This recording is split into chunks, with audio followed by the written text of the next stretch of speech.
what was Lloyd arrested for? At this stage, Lloyd wasn't arrested for murder of Corryn Rayney. Lloyd was actually arrested because he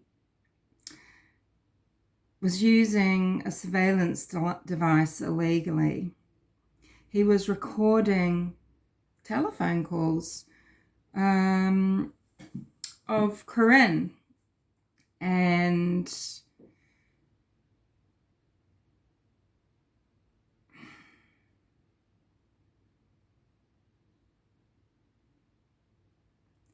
Jack Lee, when he talked about Rainey, Jack Lee, the detective, he said,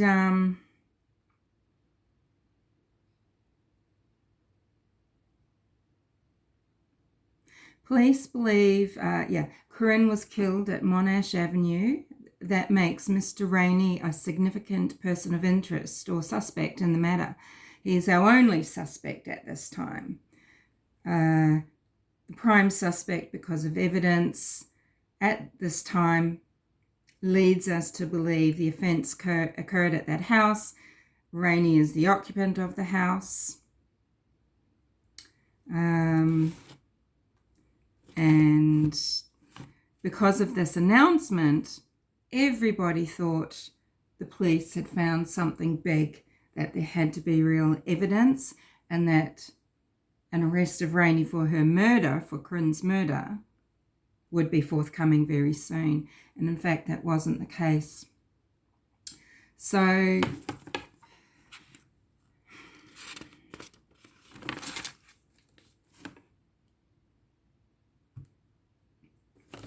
that was on September 21st. Now, after Corryn was found, before Rainey was arrested for the listening device offences, there was a funeral held for Corryn on the 1st of September. Just want to mention that. It was held at the church where Corryn and Lloyd were married.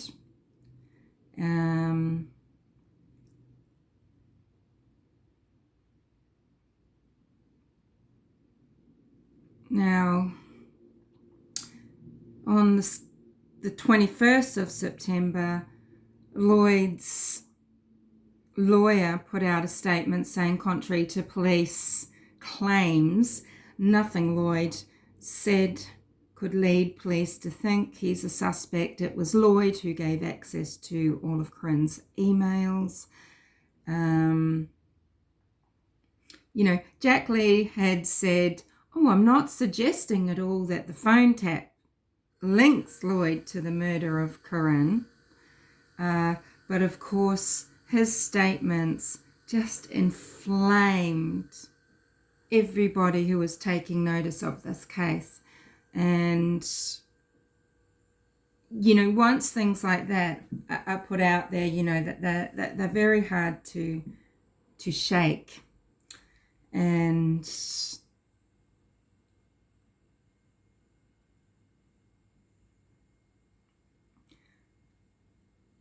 friends of Lloyd's have said, there's one lawyer friend of Ms. Black, at first everyone was shocked, and they really thought, well, something is going to be revealed. And this is beyond simply that the marriage was actually in disrepair, in a state of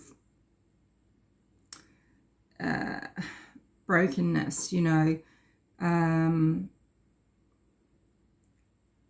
they felt very angry because the claim of him being a suspect wasn't backed up for so very long. So during this time, lawyer colleagues are wondering, well, where the hell is the apology to Lloyd Rainey? Because where are the charges? And throughout this period, this is when, Jack Lee was transferred out of Perth, which is the capital city of WA, and he was sent to a place called Karratha in the Pilbara, 1,500 kilometres away. Of course, not a spur-of-the-moment reshuffle, but some sort of transfer that must have been in the works all along, right? Yeah. So Lloyd is now harassed. He's got people throwing eggs at his house. He's got all sorts of much worse things happening.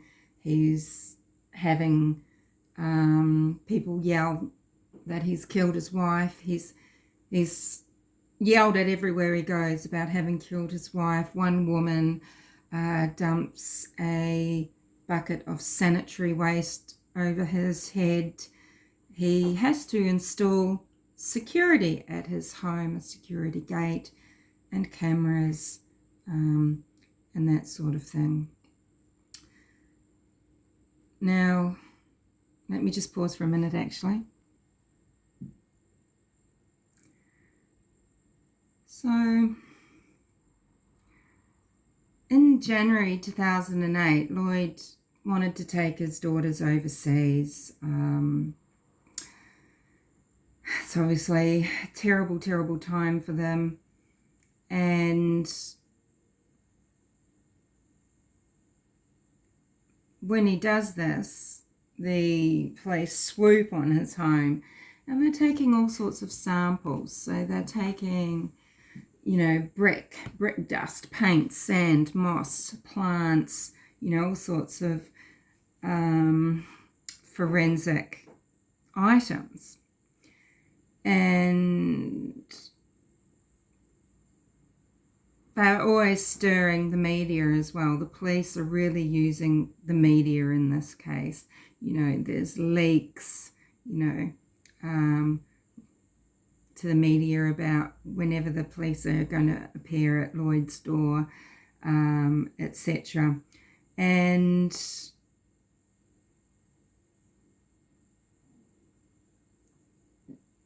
they're hunting him down. And I mean, as they perhaps should, because he's Corryn's husband. It's discovered that the marriage has been on shaky ground for a number of years, and actually in July, the month before her death, at a parent-teacher evening in front of one of the daughter's teachers and Lloyd, because remember they were parenting their children together, and because of this, it was giving an appearance of this united family. So they're both at the parent-teacher night, and Corryn told, I think it was Sarah's teacher, well, we're actually separated. Lloyd said this was news to him.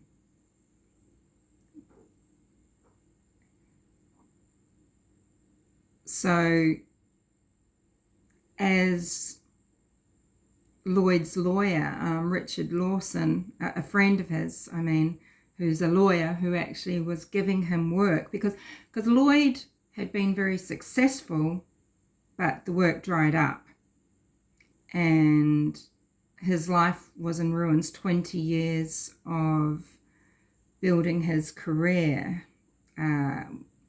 was flayed open and bare and just destroyed. So Richard Lawson said, the naming of Lloyd Rayney as the prime suspect is an old FBI trick that, it's used to rattle the person. It's what you do when you've only got a hunch. That was his idea. Because an estranged husband, even though they're living in the same home, Corryn wanted him to move out, and he was bugging her phone. He started bugging telephone calls and recording telephone calls after he discovered that she was trying to get his financial records released. His financial records are based on what work he did for clients, etc., etc. And that's when he says he started bugging the telephone calls. So, and then of course she has disappeared and then been discovered murdered. So, sure, investigate, but to name him as the sole primary suspect, it's pretty unheard of in an investigation like this. This is just what is just so compelling and unusual about this case, is the police investigation and everything that Lloyd's done or not done. Now, Lloyd is just appearing more and more drained. I'd said that he was charged with phone tapping. This court appearance had to happen in July the following year, so nearly a year to the day that Corryn was missing. And he put in his not guilty plea, and the police commissioner, Car Casilii, had said there are many DNA samples to be investigated, so we can't comment at this time, about anything else to do with Corryn's murder. But rather than thinking Corryn had been abducted from the car park where she was at boot scooting, the police are saying, we think she disappeared from home. We think she made it home and was taken from there over the bridge of the river to Kings Park. So, what else do I want to say right now? Just a little about the marriage.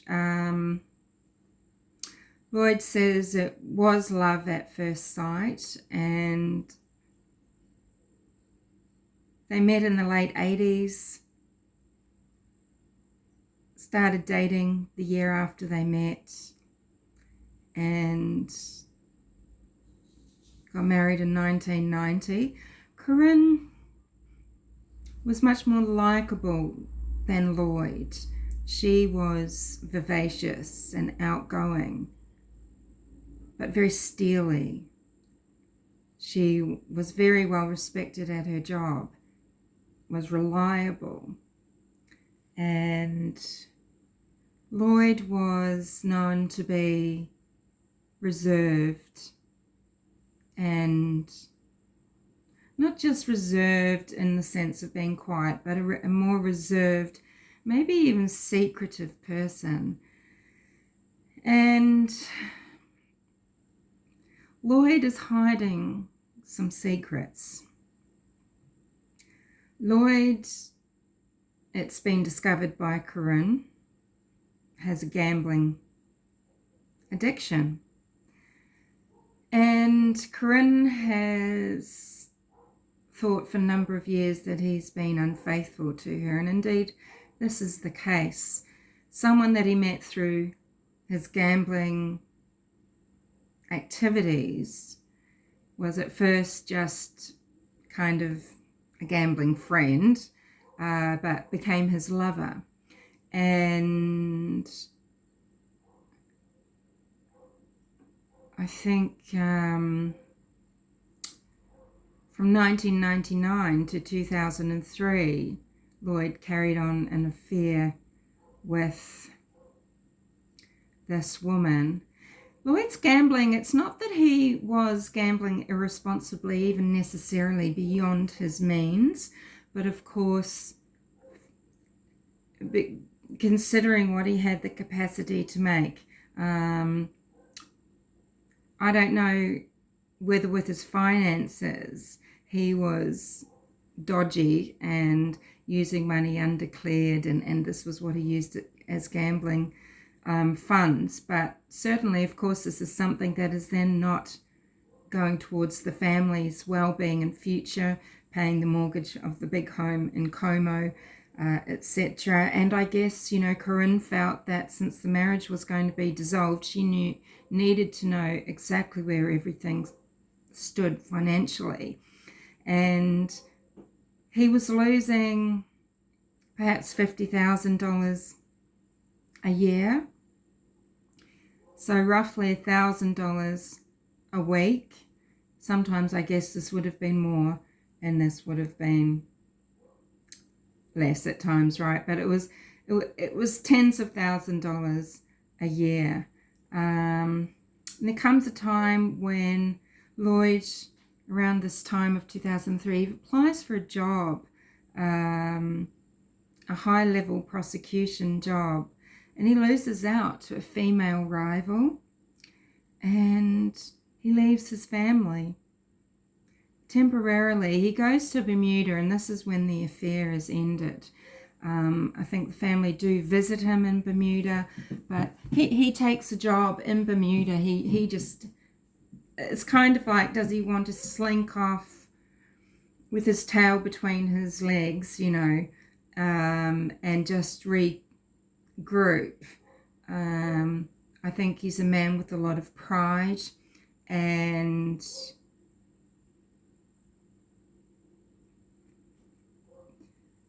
he left for, I think it was a period of 18 months. What do I want to tell you about now?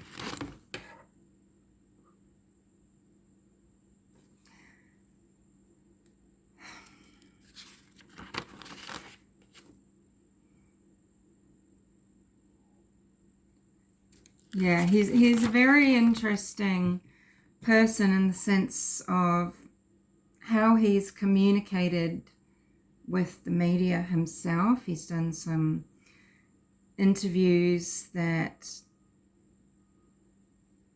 have been on our shows called 60 Minutes, for example, with Tara Brown, and it was called Presumed Guilty. And this was heralded as an interview, presumed guilty, the falsely accused Lloyd Rayney. I guess because by this stage he had successfully beaten his charges and also shown that the police were acting on no evidence, had been very shady in their investigation, wanting evidence changed, and he had won a court case, and this is quite unheard of. It was a huge defamation case at the time, and at the time, he was a huge household name here in Australia. But he is so divisive.